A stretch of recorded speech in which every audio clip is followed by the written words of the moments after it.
Welcome back to another episode of the Goonery. We are here to prep Money in the Bank 2023, coming live this Saturday from London, England. And Brandon, I don't know about you, I'm excited. This is the unofficial big number 5 pay-per-view of the year for WWE. And the card, it matches that big number 5 feel. I don't know how you feel about it, but I'm excited for this Saturday. I think Money in the Bank has kind of reached that Royal Rumble status of excitement, just because you know that the implications behind what could come out the pay-per-view, PLE, whatever they call it now these days.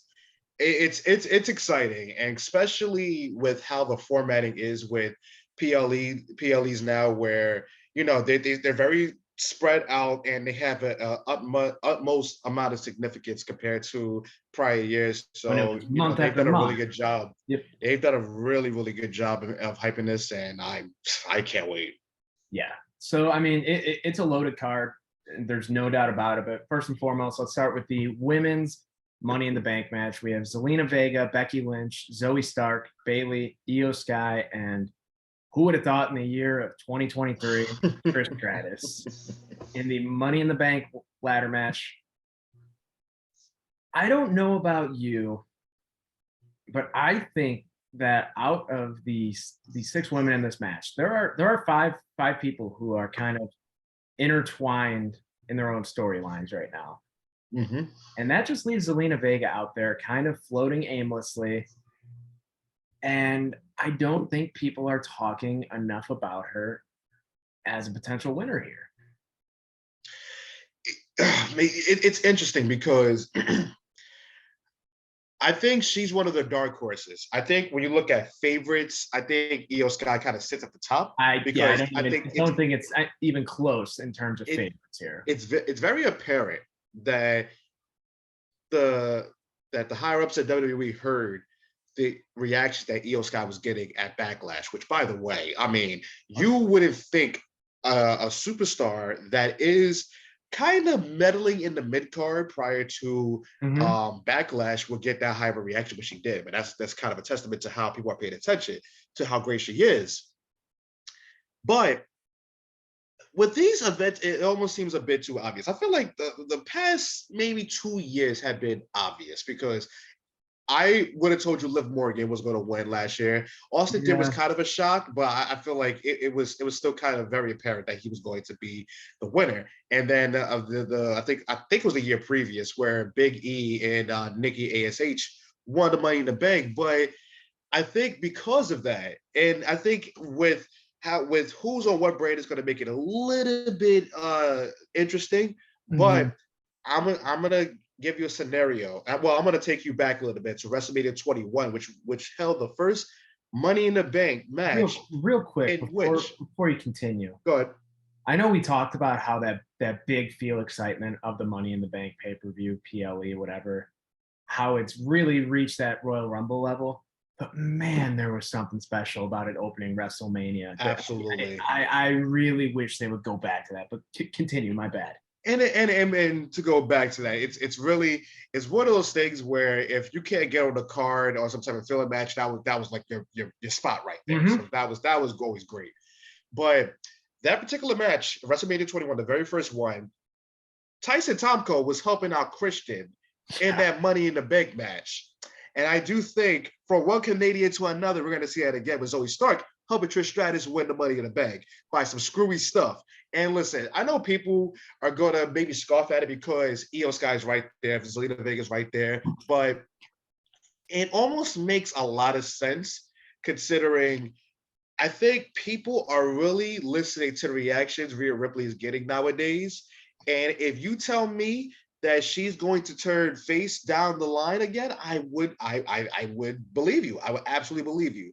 So I remember when Trish Stratus first turned heel, she had all types of heat, and she has proven she can be a top heel woman in the company. And in the year 2023, she can still do that.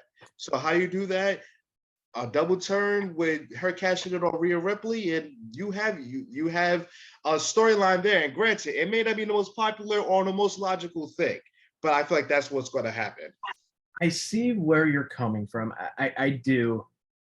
I don't see a scenario where, because Trish Stratus is someone. I mean, you saw it with Lita earlier this year. I know it was for the women's tag team titles, not the women's championship. Mhm. But she's someone who, she's at the level where if she wants a championship match, she's gonna get it. Mhm. So I don't think necessarily that's the route they're gonna go. I think that they're building towards the big SummerSlam match between Trish Stratus and Becky at. Which can still take place It's if still she good. You're wins. correct. You're correct. Mhm. But I do think they're using this match with Zoe Stark and Trish to kind of further push along that rivalry that's budding with Becky and screwing her out of the briefcase. And in that scenario, I mean, it makes sense, Io Sky more than anyone, I think, just because then you can further drive that dissension between Bailey and Io, and Mhm. there's just a lot of different ways they can go in this match, and it hasn't felt like that with the women's Money in the Bank match in a few years, and that's a very good thing, in my opinion. Yes. And you know, one thing that I feel like has been missing more from the women's Money in the Bank side is the intertwining storylines that's Yes. going on with it. Yep. Because that's a very big testament to how much they are showcasing the woman, and they put them in meaningful storylines, and Mhm. having those storylines boil like over the span of weeks. Like that's a really good thing. You see Yep. with the men's Money in the Bank a good amount, but you don't see with the women's, and that's a good thing because now this match has a lot more juice than than it did in prior years. No, you're not wrong. So before we move on, Brandon, final pick. I'm going Trish. All right, I am gonna go with Io Sky. That's my final pick. So we'll keep track here of our picks, and we'll tally them up next show or something along those lines. So going with Io Sky, Brandon going with Trish Stratus. Next match I want to touch on: Cody Rhodes and Dominic Mysterio. I Hottest babyface in the company versus the hottest heel in the company, which I'll tell you what, who would have ever thought we'd be saying those words about Dominic Oh Mysterio? yeah. I want to give a quick shout out to Dom too, because I do not know how he's able to keep a straight face with some of the things he says and the heat he generates. What did he say on Monday?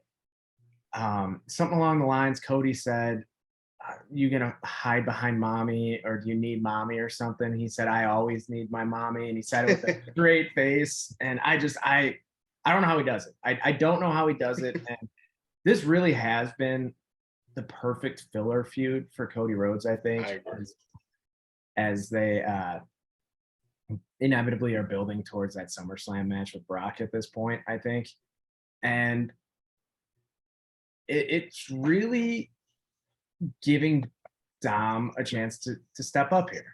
And he's not going to lose anything from losing to Cody Rhodes. Mm-hmm. And I mean, they clearly have confidence in Dom with the amount of screen time he gets. There's no doubt about it. The Judgment Day is one of the 3 hottest things in the entire company, I would Yeah. argue. And it's come a very long way. And do I think Dom wins here? In some weird way, I kind of think he does in a screwy fashion. Potentially the return of Brock, taking out Cody, or something along those lines. I think we see a screwy finish here, and then you have Dom, flaunting that he thinks he should be the number 1 contender or something along those lines. It's an interesting way of thinking of that. Didn't really think about that because I think Cody's going to win it. Then Brock's going to beat the brakes off of him after the match. I think he's getting the shit kicked out of him by Brock one way or another.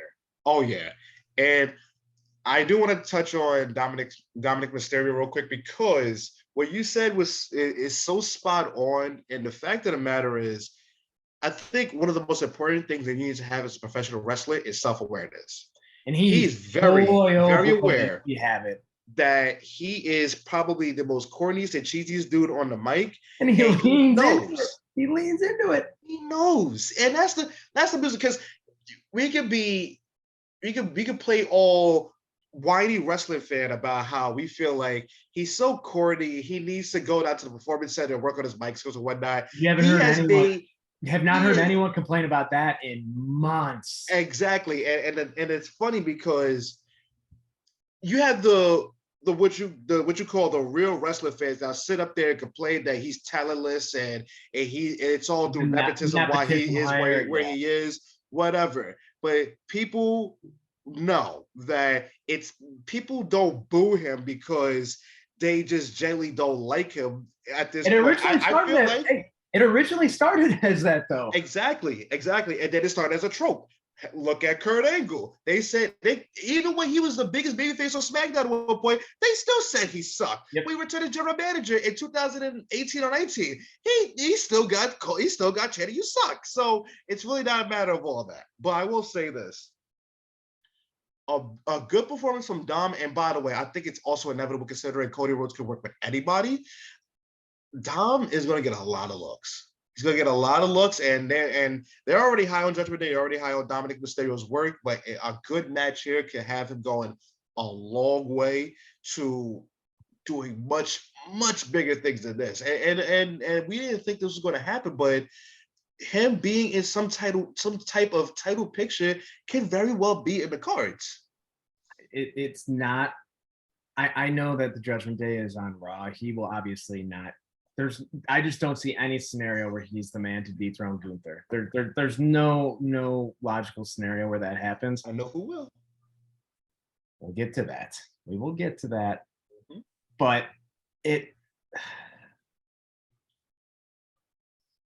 XCOM Dom. I cannot believe where we're at with this. I never thought there would be any heat behind this. I never thought this would be something I'd be looking forward to.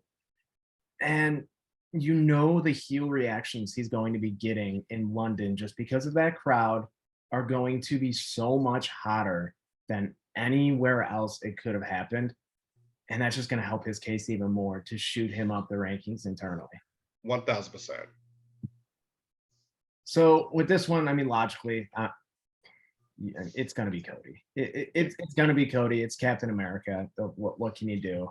Yeah. Cody's winning this match. They brought back Pharaoh on Monday Night Raw, and I texted you this earlier in the week. That just brings us one step closer to the brand ambassador, Brandy, coming back onto TV in a weekly capacity. And good God Almighty, I hope that does not happen. I don't need you hating on Cody Rhodes any more than you already do. You see, you won't have to worry about me. You'll have to worry about everybody else. That will get the people to boo him. However, considering Brandy can be such a hateable figure, yeah. If he wants to join that dark side, why not? Yeah. Maybe that would be the way that I would start to actually like Cody Rhodes. Mm-hmm. I mean, shit, it happened with Roman Reigns. Yeah. I mean, all he had to do was turn heel, and I'm like, damn, this guy's fucking amazing. You're like this. You're like this. And the sky. At WrestleMania, when I had my friends over, everybody was expecting Cody to win. I didn't say a damn word. I just did this. My tribal chief. So I want to get into the Intercontinental title matchup. We alluded to it with Gunther and Matt Riddle. Gunther's winning this one, and you don't think so?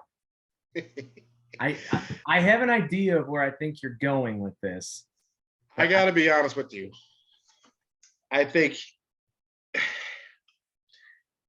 I want to say Matt Riddle's going to win. I have a gut feeling that upset that everybody's talking about, I feel like it's going to be him. However, if not Matt Riddle, it will be Randy Orton to take that title. If we're going to talk about a return, so I don't know. That's not that. Okay, so I thought you were going that route. But I thought you were going the route of Matt Riddle taking the title, Riddle's bro Randy coming out to celebrate with him and hit him with the RKO. I wouldn't mind either.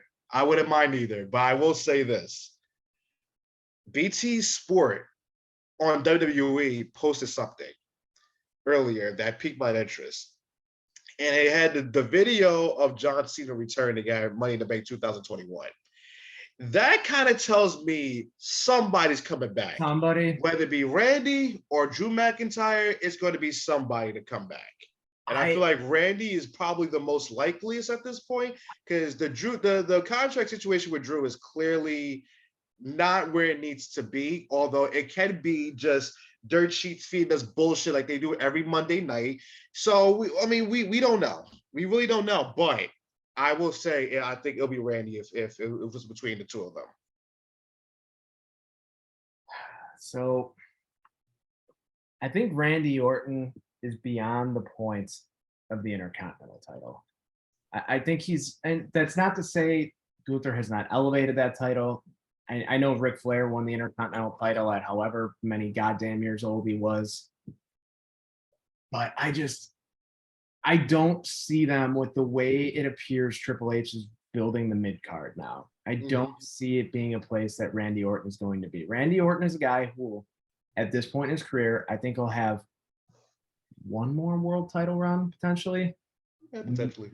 And he'll just constantly float around the upper mid card and step into a main event when he has to.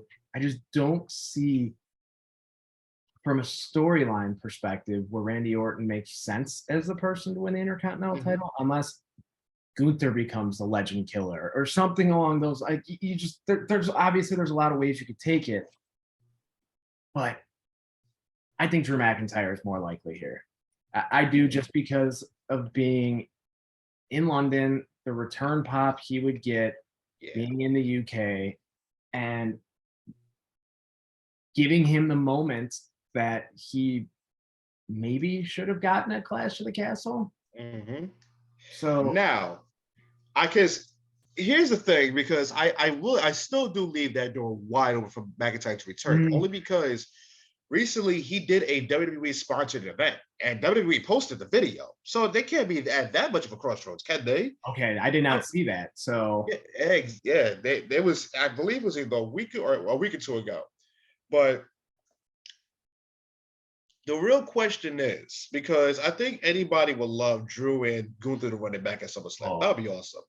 However, Seth Rollins is going to need an opponent after Money in the Bank. We'll talk about it further, but the world champion is going to need an opponent. Who that may be, I'm not sure, but it's all a matter of what does WWE want to do? They want to push him back into the main event scene so soon, turn him heel, or have him still being a babyface? The only conundrum you're going to run into is that if you have him being a babyface against Gunther, he has to beat him, because it's just not going to work at all. No, you're 100% correct. So I because it's under 100 days now for Gunther to become the longest reigning Intercontinental champion. It's under 100 days, and I just don't see a scenario where he does not break the record. I don't. Yeah. I don't. I just think this run, he is a world champion within the next calendar year. Yeah. But there's no doubt about that in my mind. The company has the confidence in him. And for that reason, it's a very difficult spot, because I'm still of the opinion, I still want to see Sheamus be the one to beat him for the title. I don't think it's going to happen, but that's what I would love to see. Yeah. So we'll see. I'm still rolling with Gunther for Saturday, though. I'm lean Gunther. You got me off the ledge. I don't. Yeah, it's an interesting. I get where you're coming from with Riddle being the one to take it. I do. It's gonna be a hell of a match, though. It's gonna be a banger. It's very much looking forward to that. That's maybe in my top 2 matches on the card I'm looking forward to. By the way, I want to give credit to Riddle, because the way he's kind of evolved his character, he's way more relatable now. Obviously, he's relatable for people who wake up and just roll a blunt, but he's more of a serious guy now because kind of the stick with him just being like kind of just your typical stoner who just drones on about whatever. Mm-hmm. It was gonna wear thin for some people that are just older and kind of grumpy, me. But I feel like with what he's doing now, he's way more serious about his craft He's and got that whatnot. edge back to him. He has an edge Yes, back to him where and how it was in NXT. right, and I think it fits him to a T. Yep, 100%. I'll say this: Matt Riddle is at a point now where I can see him being a world champion in WWE again. And there was a stretch where I did not think that was going to happen. Oh, you know what? I'm not gonna lie. Considering how they were pushing him, I saw it before he got suspended or he had to go to rehab or whatever. I saw it because everybody was behind him. The crowd loved him. The higher management was up on him. But I do think that he has a lot to prove before he can be trustworthy enough to do that. Yeah. So we could take this two ways. Do you want to touch on the World Heavyweight Championship match or the Money in the Bank match first? Let's do World Championship. Okay, so we have Seth Rollins and Finn Balor. I think we're inevitably going to be seeing the Demon. I know it hasn't been advertised, but I just think the pop that they would get out of the Demon popping up in the UK, I think it would just be unbelievable. The problem is, if they bring out the Demon has been so devalued that the Demon cannot afford to lose again. Yeah. So, because I'm searching something up because I so how long they want to drag out this Seth Rollins Finn Balor rivalry is going to really make things interesting to a point where I don't think you'll see the Demon at Money in the Bank. If they drag it out, you'll see it at SummerSlam. If we see it at SummerSlam, Finn Balor's gonna be world champion. Yeah, 100%. And I'll go back to this, and I will die on this hill completely. Edge had no business winning that match at WrestleMania. None whatsoever. No. He had nothing to gain from it whatsoever. So that was something that I never sat well with me, and I also feel like I feel like Finn suffered from that, and granted, he's got his edge back. He was just a guy that was kind of meddling, even as like the unspoken leader of Judgment Day. I would say meddling is underselling the position he was at. Yeah, it's true. It's true. Because they're not to take away from Rhea Ripley and what she's been doing, but it was a point for a while within the Judgment Day where it was, okay, Rhea Ripley's in charge. She's number one in the Judgment Day. And it's flipped again. It has undoubtedly flipped again. And it kind of ties back into my Drew McIntyre point, because if you ask me, outside of Finn Balor, who would be the best challenger for Seth Rollins? Like Gunther's out of the picture because he's going to be most likely going to be champion after Money in the Bank. And then you look at everybody else, it's like, who can we have that big money match with at SummerSlam? Drew's the only guy, and if Finn Balor. I have a name. I don't know what's going on with him. I could be mixing up the brands he's on, but Bobby Lashley. Oh, he's on SmackDown. Okay, I couldn't remember because I know he was away for a while, but yeah. Yes, it's interesting because the safe route would be to drag this feud out. But if not, Drew McIntyre's right there, and you have a challenger. Now,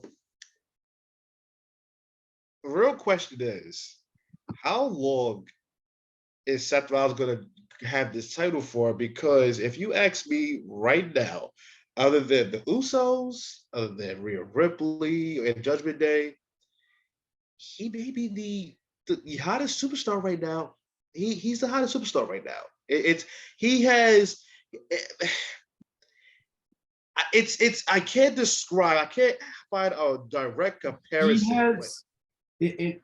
There's just an aura behind him right now that he Correct. had. I will say, I don't think he's had in his entire WWE career. I know Seth Rollins has been at the top before. He's had incredible runs, but there's just something different about it this time. I don't know if it's the genuine, natural way the crowd got behind him, and it just Yeah. got increasingly louder, more involved, people cheering for him more. I mean, the crowd has ended segments early because they haven't shut the hell up with singing Yeah. his entrance song in the ring. It's crazy stuff, but also like I know that they rewarded him by being the first new world heavyweight champion and the return of the title.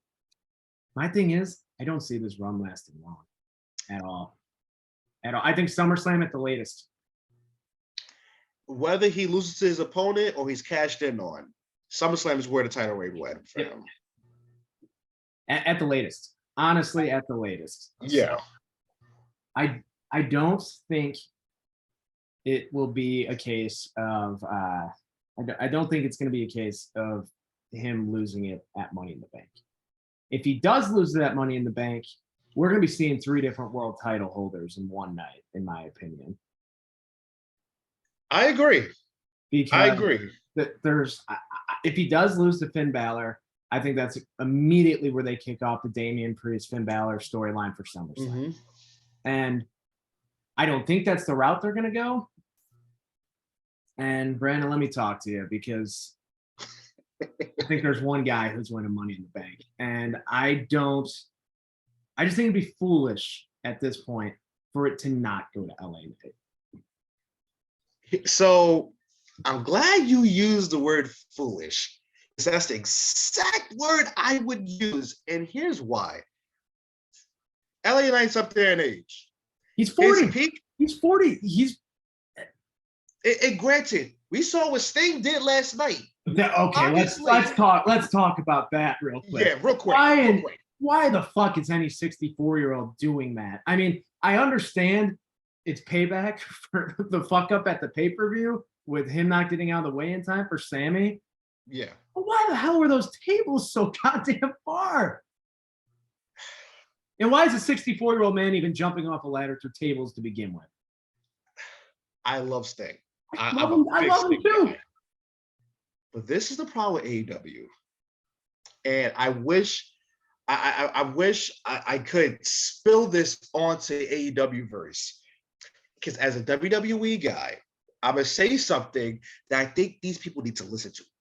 Get closer to get close to the speaker. This is why WWE wrestlers are gonna last longer, and your favorites at AEW are gonna go retire early because you're doing this stuff on a regular show. A Wednesday night.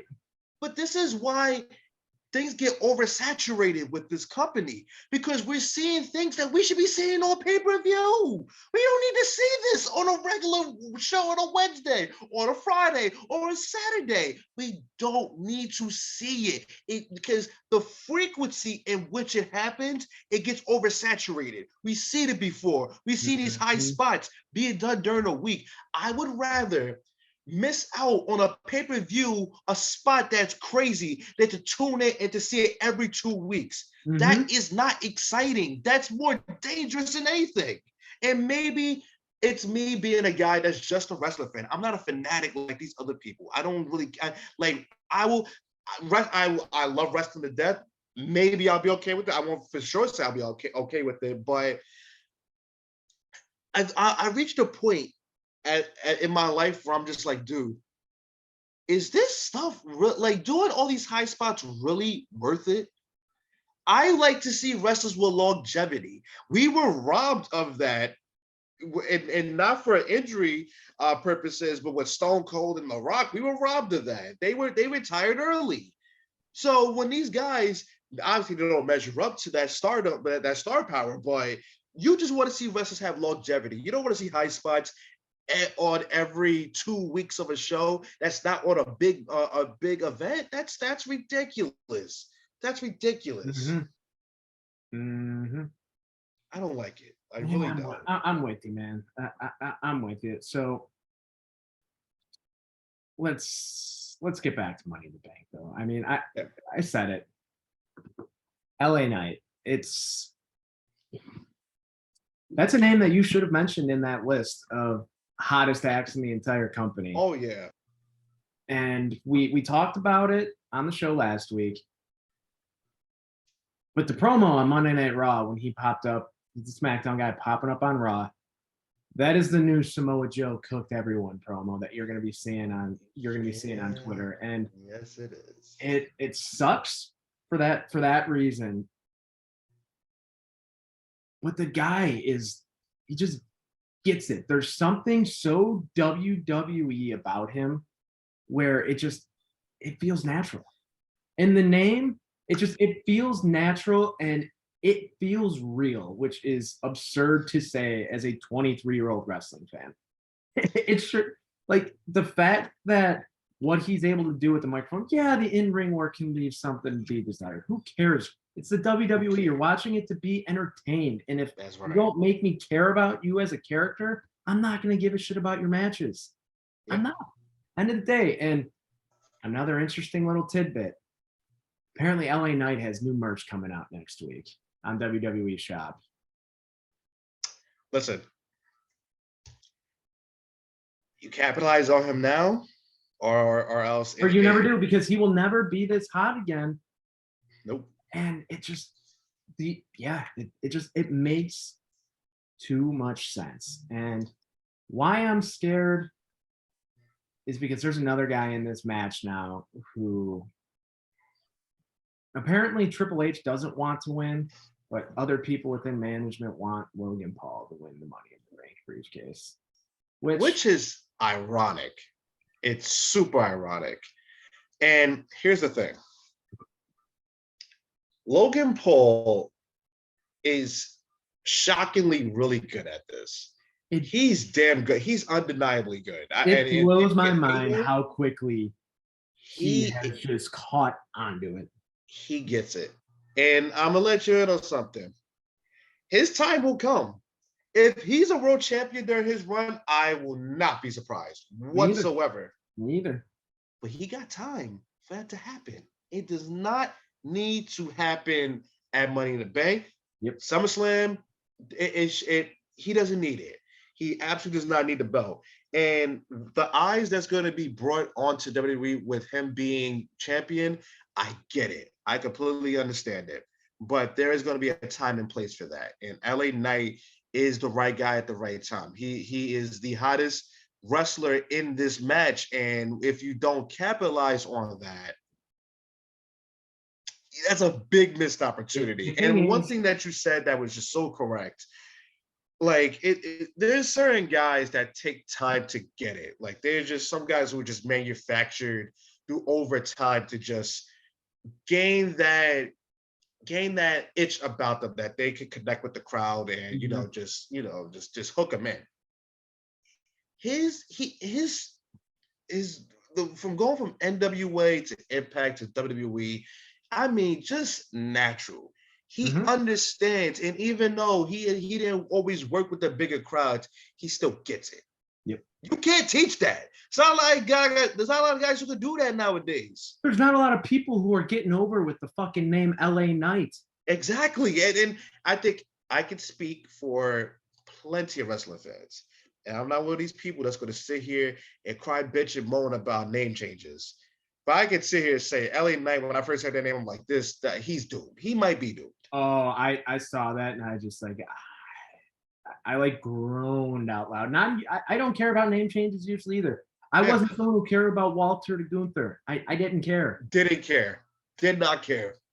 Yeah. But I just think it's a big time mistake if he doesn't win this. And 100%. I think it's an even bigger mistake if Logan Paul wins if Logan Paul is the reason LA Knight does not win the Money in the Bank briefcase.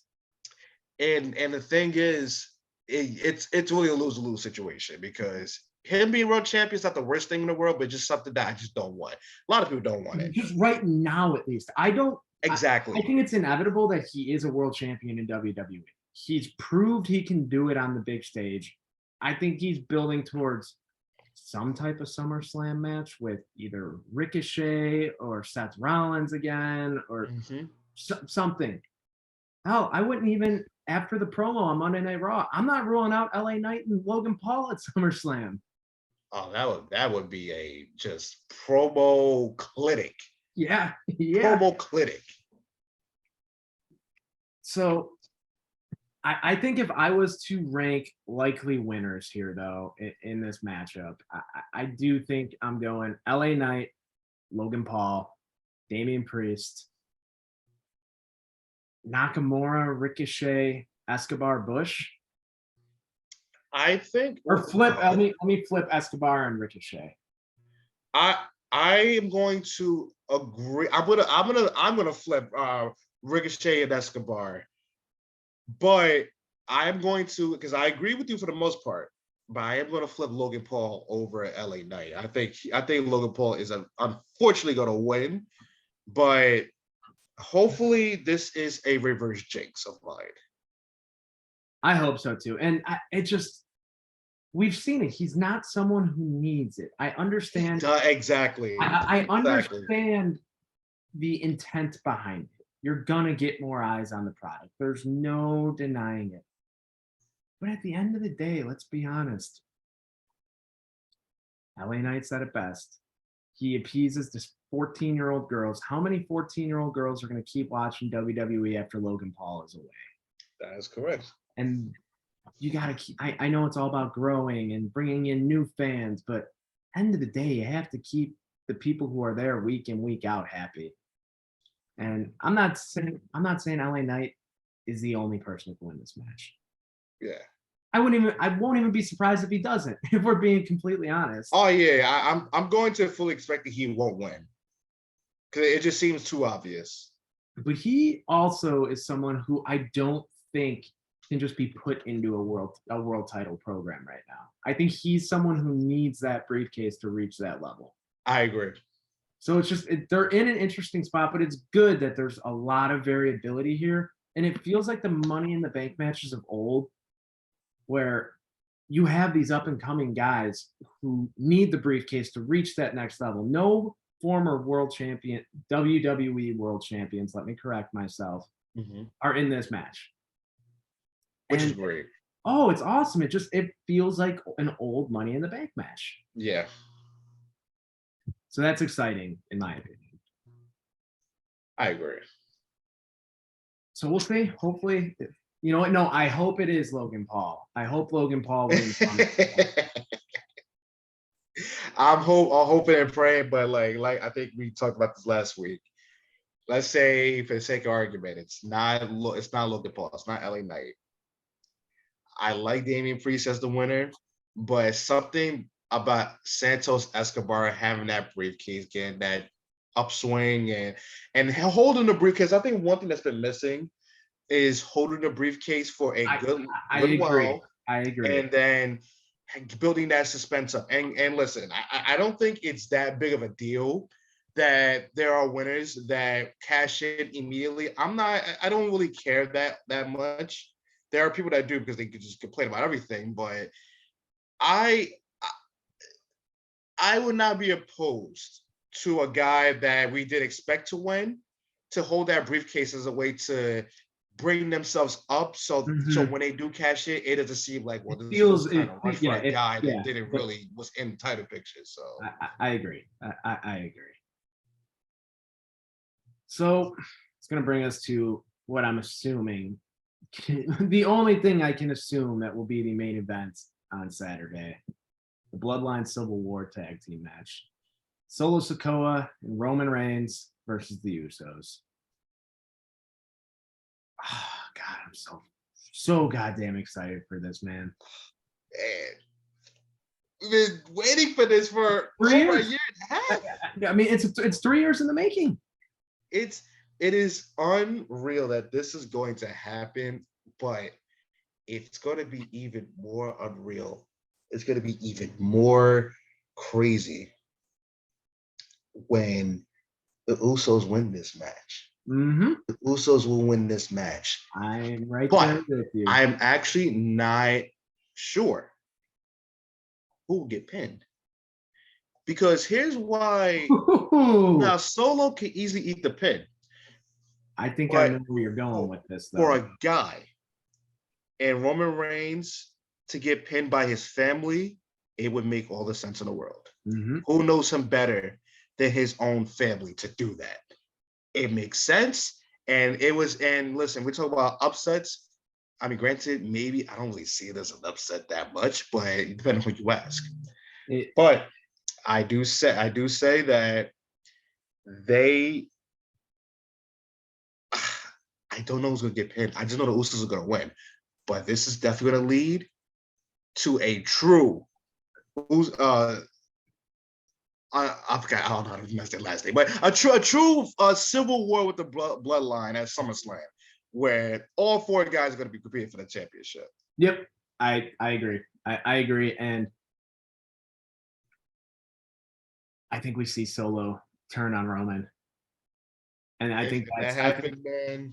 I think that's how we see the pinfall. I think we see a spike, him pulling Roman up into the double super kick into the double splash. Yeah. And I think that's how this match ends.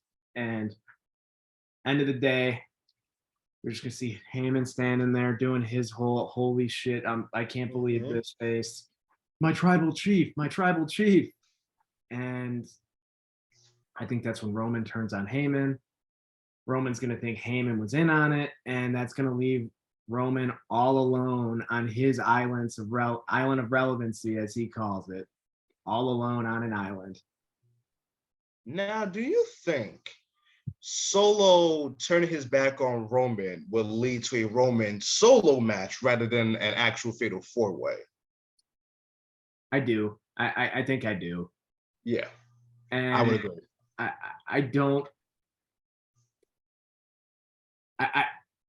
I would prefer the fatal four-way, I think. No, not I think. I know I would prefer the fatal four-way.